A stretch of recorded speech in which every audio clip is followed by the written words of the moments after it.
Hi, I'm Mike Newman. It's good to be with you. I wrote a book called Hope When Your Heart Breaks, Navigating Grief and Loss. And there's one area of heartbreak that I resonate to, and it's the heartbreak veterans experience. My cousin, we called him Tyke. He was Anthony Musto Jr., U.S. Marine, fought in Vietnam. When he came back, he wasn't the same. His life was really crushed.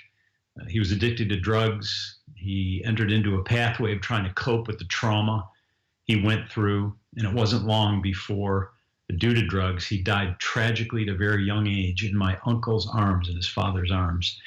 So as a family, we experienced, in a family full of veterans, we experienced some of the crushing loss that takes place because of the rigors of war.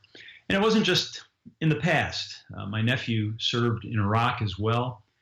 His buddy next to him in the sleeping quarters was killed by mortar fire. And my nephew not only escaped a close call, but wondered why wasn't it him. So I've lived and walked with family members who are veterans, very grateful for them, but also I understand and I hear the pain they go through. The question is, how do you pick up the pieces? How do you pick up the pieces when you're going through that kind of pain? There's a great verse in Psalm 147. It talks about God who heals the brokenhearted and binds up their wounds. You know, it's good to have counseling. It's important to have it. It's good to have all the support systems of your family and friends. But God, who sent his son Jesus Christ to break the bonds of death, is the one who can bind up your broken heart, who can walk with you through the difficulty, and who can bind up your wounds. You know, sometimes as a veteran, you may be tempted to confuse escape with rest.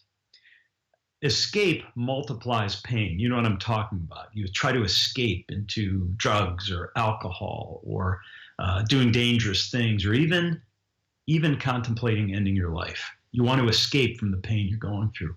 But you know, God gives you something better than escape. While escape multiplies the pain, God gives you what's called rest. Rest replenishes you.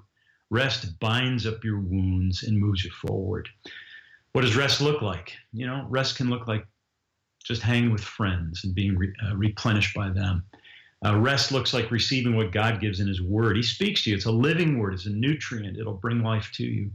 Rest includes using your gifts, music or art. Rest means serving others, blessing others, and using your pain to pour into the lives of the people around you.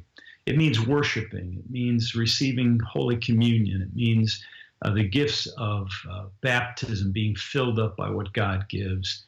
Rest means receiving counsel and taking time and quiet. Rest builds up. It binds up your wounds. It replenishes you. And you know what Jesus said?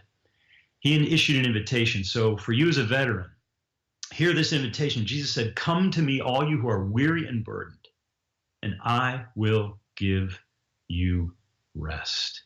You know, my prayer is that you can find hope in our Savior, Jesus Christ. That's the lifeline for me. Hope in him. That's the only way I can get through. I hope it's the way you get through too, by his grace, and that you receive all the replenishment he gives. I'll talk to you next time.